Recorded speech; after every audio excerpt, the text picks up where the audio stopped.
حضرت عبداللہ بن مسعود کہتے ہیں میں نے نظروں کو اٹھا کر کے دیکھا کہ اللہ کے نبی مجھ کو کیوں روک رہے ہیں, کیوں منع کر رہے ہیں. فَإِذَا عَيْنَاهُ تَذْرِفَانِ, میں نے کیا دیکھا کہ اللہ کے نبی کی آنکھوں سے آنسو بہ رہے ہیں, اللہ کے نبی رو رہے ہیں, اللہ کے نبی کی آنکھوں سے آنسو بہ رہے ہیں. وہ ذمہ داری کا جو احساس آپ کو ہوا, جو ذمہ داری قیامت کی دن آپ کے کندھوں پر ڈالی جائے گی, اس ذمہ داری کو یاد کر کے اللہ کے نبی رو رہے ہیں. نبی تو روئیں اپنی ذمہ داری کو یاد کر کے, اور ہم اور آپ بس اسی پر فخر کریں کہ صاحب ہم تو اہل حدیث ہیں, جنت ہمارے باپ کی ہے, جنت کا سرٹیفکیٹ ہم لے کے بیٹھے ہیں. ہم اور آپ کبھی ہمیں قرآن پڑھ کر کے اور سن کر کے ہمیں رونے کی نوبت ہمیں نہیں آتی. میرے بھائیوں, یہ آنکھیں خشک ہیں مولا, انہیں رونا نہیں آتا.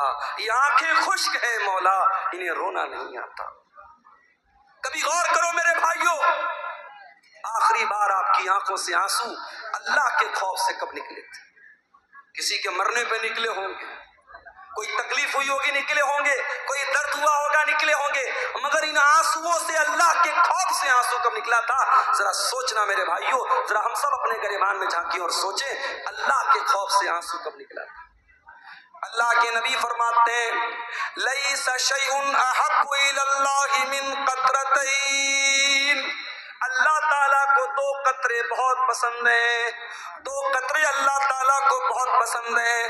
قطرۃ دموع من خشیت اللہ, ایک آنسو کا قطرہ جو انسان کی آنکھوں سے اللہ کے خوف سے نکلتا ہے, اللہ کے ڈر سے نکلتا ہے, وہ آنسو کے قطرے اللہ تعالیٰ کو بہت پسند ہیں.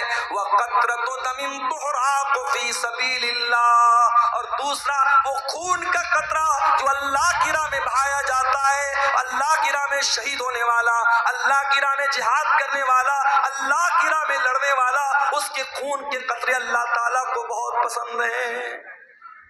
وہ آنسو جو اللہ کے خوف سے نکلتے ہیں میرے بھائی, وہ آنسو اللہ کو بہت پسند ہے. اللہ کے پیارے نبی فرماتے ہیں, بخاری اور مسلم کی روایت ہے, قیامت کا دن ہوگا, سورج 1 میل کی دوری پر ہوگا, لوگ گرمی سے پسینے سے بحال ہوں گے. سبعۃ یظلھم اللہ, 7 طریقے کے بندے اللہ تعالیٰ کے ایسے ہوں گے جن کو اللہ تعالیٰ اپنے عرش کا سایہ دے گا. ان 7 خوش نصیب بندوں میں ایک بندہ وہ بھی ہوگا وَرَجُلٌ ذَكَرَ اللَّهَ خَالِيًا فَفَاضَتْ عَيْنَاهُ, اللہ کا وہ بندہ جس نے تنہائی میں, اکیلے میں, بند کمرے میں بیٹھ کر کے اللہ کو یاد کیا, اپنے گناہوں کو یاد کیا, اپنے پاپوں کو یاد کیا, اپنی نافرمانیوں کو یاد کیا, اور اس کی آنکھوں سے آنسو بہ پڑے, وہ رونے لگا. اس اللہ کے خوف سے بہنے والے آنسو کو اللہ تعالیٰ قیامت کے دن ان کی لاج رکھے گا, اور اس انسان کو اللہ تعالیٰ قیامت کے دن گرمی سے بچائے گا, سورج کی تپش سے بچائے گا. میرے بھائیوں, میں پھر سے اسی آیت کو پڑھتا ہوں جو خطبہ مسنونہ کے بعد میں نے پڑھی تھی. قرآن سوال کر رہا ہے ہم سے اور آپ سے, الم یعن للذین آمنوا ان تخشع قلوبہم لذکر اللہ, اے ایمان والو کیا ابھی وہ سمے نہیں آیا کہ اللہ کا کلام سن کر کے تمہارے دل پگھل جائیں؟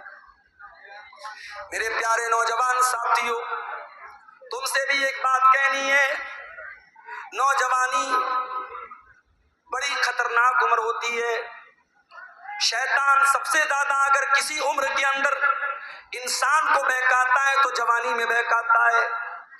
جتنا گناہ انسان جوانی میں کر لے گا بڑھاپے میں نہیں کر پائے گا. شراب انسان عام طور سے جوانی میں پیتا ہے, زناکاری کے اڈے عام طور سے جوانی میں آباد ہوتے ہیں, ٹائم کا غلط استعمال عام طور سے جوانی میں انسان کرتا ہے. جب انسان 50 سال کا ہو جاتا ہے, 60 سال کا ہو جاتا ہے, تو آٹومیٹک اس کو یہ احساس ہو جاتا ہے اب تو مرنے والا ہوں, اب تو قبر میں جانے والا ہوں. تب تو انسان آٹومیٹک سدھر جاتا ہے. اصل جو سدھرنے کی عمر ہے وہ تو جوانی کی عمر ہے, جو توبہ کرنے کی عمر ہے, جو اللہ سے معافی مانگنے کی عمر ہے, معاف کرنا, وہ 20 سے 40 سال کے بیچ کی عمر ہے. فارسی کا ایک شاعر کہتا ہے, در جوانی توبہ کردن شیوہ پیغمبری, وقت پیری گرگ ظالم نی شود پرہیزگار. جوانی میں توبہ کرنا نبیوں کا طریقہ ہے, بڑھاپے میں تو بھیڑیا بھی شریف بن جاتا ہے. جب پیٹ میں ہاتھ نہیں, منہ میں دانت نہیں, تب شریف بن گئے تو کون سا کمال. میرے پیارے نوجوان ساتھیوں, آج اپنی جوانی کا غلط استعمال کرنے کے پہلے سوچ لینا کہ اللہ تعالیٰ کیا اس کا حساب دینا پڑے گا. گناہ کی لذت تو آج مل جائے گی, گناہ کا مزہ تو مل جائے گا, مگر اس گناہ کے بعد اس کا جو اثر تمہاری زندگی پر پڑے گا, جو پچھتاوا تمہیں ہوگا, اس پچھتاوے کے بعد تمہارے سامنے کوئی راستہ نہیں ہوگا. اس لیے کہ میرے نوجوان بھائیوں, اس بات کی کوئی گارنٹی نہیں ہے کہ آج آپ نوجوان ہیں کل آپ بڑھاپے تک زندہ رہیں گے. کیا گارنٹی؟ اپنی آنکھوں سے میں نے دیکھا ہے بالکل جوان آدمی, ہمارے یو پی کے اندر بنارس سے 100 کلومیٹر دور ہے الہ آباد میں بالکل نوجوان ینگ لڑکا مجھے ملتا ہے, پیشے سے ڈاکٹر ہے, اور میری عادت ہے اگر تقریر میں کوئی ویل کوالیفائڈ ویل ایجوکیٹڈ پڑھا لکھا اگر انسان اگر ملنے آتا ہے میں بڑی توجہ سے ملتا ہوں, کیونکہ آج کے اس دور میں پڑھے لکھے لوگ اور جو ہے سماج میں جن کا ایک مقام اور اسٹیٹس ہے, اس طریقے کے لوگ اگر پروگرام میں آ رہے ہیں اور علماء سے ملنے آ رہے ہیں, یہ بڑی بات ہے. ایسے لوگوں کا ہمیں ویلکم کرنا چاہیے, استقبال کرنا چاہیے. نوجوان لڑکا ہے 20-22 سال کا, ملنے آتا ہے, مولانا آپ کی تقریر بہت شوق سے سنتا ہوں, بڑی محبت کرتا ہوں. نمبر کا آدان پردان ہوتا ہے, بیچ میں کبھی کبھی واٹس ایپ بھی کرتا ہے, فیس بک بھی چلاتا تھا وہ لڑکا. پھر ایک دن اس کے فیس بک پر ایک پوسٹ آئی, میں بہت بیمار ہوں, میرے لیے دعا کیجیے گا, میں بہت بیمار ہوں. اس کے بعد اس پوسٹ کے ڈالنے کے بعد تقریباً 1-2 ہفتے کے بعد خبر آتی ہے کہ ڈاکٹر فلاں صاحب جو الہ آباد کے رہنے والے ہیں بلڈ کینسر ہو گیا, انتقال ہو گیا. 1 سال پہلے جب وہ لڑکا ملا تھا مجھے, اس کی باڈی کو دیکھ کر کے میں سوچ بھی نہیں سکتا تھا کہ 1 سال بعد اس کے مرنے کی خبر آئے. ہم نہیں جانتے میرے بھائیوں ہماری موت کا کیا بہانہ بنے گا. ہمارے اتر پردیش ہی کے ایک نوجوان عالم دین تھے مولانا عبد الرحمن سلفی, ممبئی کے اندر ایک مسجد میں امامت کراتے تھے. کئی پروگراموں میں ہم لوگوں نے ساتھ میں پروگرام کیا, بنگال میں اور اسی طریقے سے ممبئی میں, اور 1 سال رمضان میں تفسیر کا بیان کرنے کے لیے کرنول شہر میں آندھرا پردیش میں نے بات کر کے ان کو وہاں پہ اپوائنٹ کیا تھا. وہاں پر بھی وہ گئے تھے, بڑی محبت کرتے تھے مجھ سے, میں بھی محبت کرتا تھا ان سے. ایک پروگرام میں ممبئی سے پونا جاتے ہیں, اور پونا کا پروگرام کر کے چونکہ مسجد کی امامت, کہتے دنیا کی سب سے ٹف ڈیوٹی ہوتی ہے مسجد کی امامت. دنیا کی اور ڈیوٹی میں 8 گھنٹہ ڈیوٹی کرنا ہے, 10 گھنٹہ ڈیوٹی کرنا ہے, 12 گھنٹہ ڈیوٹی کرنا ہے, مگر مسجد کے امام کو 24 گھنٹے ڈیوٹی کرنا ہے. فجر کی نماز میں سارا محلہ نہ آئے کوئی مسئلہ نہیں ہے, مولوی صاحب کیوں نہیں آئے, مولوی صاحب کیوں نہیں آئے. مولوی صاحب شادی شدہ ہیں, بیوی کے ساتھ رہتے ہیں, ہو سکتا ہے ناپاک ہوئے ہو, طبیعت ٹھیک نہ رہی ہو, رات میں نہانے کا موقع نہ ملا ہو, پانی گرم کرنے کا موقع نہ ملا ہو, کوئی بھی وجہ رہی ہو, نہیں صاحب امام صاحب کی تنخواہ کاٹی جائے گی, فجر کی نماز میں کیوں نہیں آئے. یہ آج کیا ہو رہا ہے؟ میں سمجھ رہا ہوں بارش کا موسم ہے, دھیرے دھیرے یہاں بارش کی بوندیں ہمارے یوٹیوبر حضرات کے موبائلوں پر بھی چھو رہی ہے. بہت لمبا ٹائم نہیں لوں گا آپ سے, کچھ دیر اور صبر کر لیجئے, قرآن و حدیث کی باتیں ہیں, انشاءاللہ فائدہ ہوگا. میرے بھائیوں آج سب سے ٹف ڈیوٹی اگر کسی کی ہے تو امام کی ڈیوٹی ہے. مولانا عبد الرحمن سلفی بالکل ینگ ایج کے 2 چھوٹے چھوٹے بچوں کے باپ ہیں. میں ان کے گاؤں میں بھی گیا ہوں, اتر پردیش میں سدھارتھ نگر میں ان کا گاؤں ہے. پونا میں پروگرام ہوا, رات ہی میں ان کو ممبئی واپس آنا ہے کیونکہ فجر کی نماز بھی ان کو پڑھانا ہے. وہاں ممبئی اور پونا کے بیچ میں ٹیکسی چلتی ہے, اور بڑی اسپیڈ میں وہ ٹیکسی والے چلاتے ہیں کیونکہ ان کو رات میں جلدی جلدی ممبئی سے پونا, پونا سے ممبئی کرنا رہتا ہے, زیادہ پیسہ کمانا رہتا ہے. ڈرائیور نے بے حساب گاڑی چلائی, بڑی اسپیڈ میں گاڑی چل رہی تھی, 100-150 کی اسپیڈ میں گاڑی چل رہی تھی. ایک جگہ راستے میں جو ڈیوائیڈر ہوتا ہے اس ڈیوائیڈر میں لے جا کے ڈرائیور نے پوری اسپیڈ میں گاڑی ٹھوک دی. گاڑی کے اندر 10 لوگوں میں سے 7 لوگ آن دا اسپاٹ انتقال کر گئے. مولانا عبد الرحمن سلفی اللہ رحمت مغفرت فرمائے, آن دا اسپاٹ ان کا انتقال ہو گیا, پورا سر پچک گیا اور بڑی مظلومانہ طریقے سے ان کی موت ہو گئی. کیا وہ پونا جانے کے پہلے انہوں نے سوچا تھا کہ میرے ساتھ ایسا ہو جائے گا؟ ہم نہیں جانتے میرے بھائی کون سا ایکسیڈنٹ, کون سی بیماری, کون سا بہانہ ہماری زندگی کی